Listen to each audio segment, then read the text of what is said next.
నీ జీవితంలో దేవుడు చేసిన మేలులన్నిటినీ మర్చిపోకుండా నీ పూర్ణ హృదయంతో దేవునికి కృతజ్ఞతలు చెప్పు. ఆయన నీ తప్పులన్నిటినీ క్షమించి నీ రోగాల నుండి నిన్ను స్వస్థపరిచే గొప్ప వైద్యుడు. అలానే ఆయన నీ ప్రాణాన్ని ఆపదల నుండి విడిపించి నీకు ప్రేమను మరియు కనికరాన్ని కిరీటముగా ఉంచుతాడు. అదేవిధంగా దేవుడు మనం చేసిన తప్పులను బట్టి మనల్ని శిక్షించడు.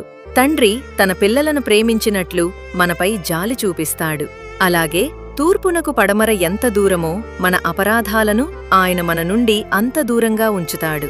మనుషుల జీవితం గడ్డిపువ్వులా వాడిపోవచ్చు కాని ఆయన కృప ఆయనను నమ్ముకున్న వారిపై శాశ్వతంగా ఉంటుంది. కాబట్టి నీ భారాన్ని దేవునిపై వేసి ప్రశాంతంగా ఉండు. ఆయన నిన్ను శిక్షించడానికి కాదు, నిన్ను ప్రేమతో హత్తుకోవడానికి ఇష్టపడుతున్నాడు. అలానే నీ ప్రతి బలహీనత ఆయనకు తెలుసు.